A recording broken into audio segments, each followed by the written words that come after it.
Hello everyone, welcome to the online platform of ध्रुविद academy. तो मैं हाजिर हूं आप सभी के सामने सीएसआईआर नेट दिसंबर 2025 के एक रिएक्शन मैकेनिज्म के सवाल के साथ। और ये सवाल पार्ट बी में पूछा गया था। सवाल क्या था, एक बार ध्यान से देखिए और मुझे बताइए कि आपको ये सवाल कैसा लगा। पहले सवाल को अप्रोच करते हैं। ये सवाल पूछ रहा है the correct order of the relative rate of solvolysis, यानी ये कहानी सॉल्वोलाइसिस की है। सॉल्वोलाइसिस का मतलब होता है कि एक सॉल्वेंट के द्वारा किसी बॉन्ड को तोड़ दिया जाए।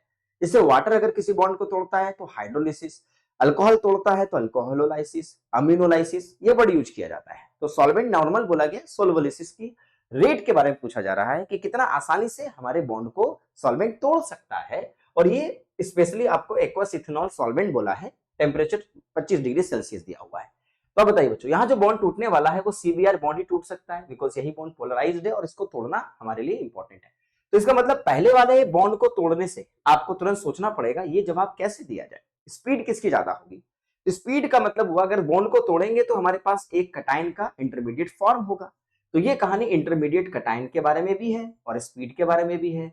और आप देखिए ये तीन कार्बोकटाइन हमारे पास फॉर्म होंगे और आप बता सकते हैं इनमें से जो सबसे ज्यादा स्टेबल कार्बोकटाइन जहां होगा स्पीड उतनी ज्यादा फास्ट होगी। यानी जो रेट है ऑफ सॉल्वोलिसिस वो डायरेक्टली प्रोपोर्शनल है स्टेबिलिटी ऑफ कार्बोकटाइन के। स्टेबिलिटी ऑफ कार्बोकटाइन यानी जो कार्बोकटाइन होगा उसकी जो स्टेबिलिटी होगी उसी पे रेट हमारा डिपेंड करेगा। और इन तीनों में सबसे ज्यादा स्टेबल कार्बोकटाइन कौन है? तो ये हमारे ब्रिज हेड पे बना हुआ कार्बोकटाइन है जो बहुत ज्यादा एंगल स्ट्रेन के थ्रू अनस्टेबल होता है। इसलिए ये जो एसाइक्लिक कार्बोकटाइन है वो हमारे लिए ज्यादा स्टेबल है और ये सबसे मोस्ट स्टेबल कटाइन आपके सामने काउंट किया जाएगा।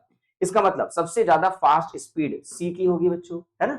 और इन दोनों कटाइंस में अगर हम कंपैरिजन करें तो ये कटाइन और ये कटाइन में ज्यादा ब्रिज हेड पे एटम, ब्रिजिंग एटम ज्यादा है, तो ये फ्लेक्सिबिलिटी यहाँ ज्यादा होगी।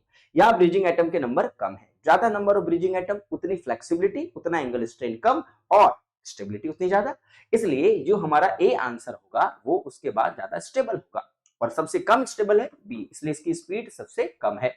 तो रिलेटिवली रेट की बात करें तो यानी थर्ड आंसर जो हमारा है वो करेक्ट है ना। पार्ट बी का सवाल कैसा लगा कमेंट में जरूर लिख के बताइएगा। Thank you so much.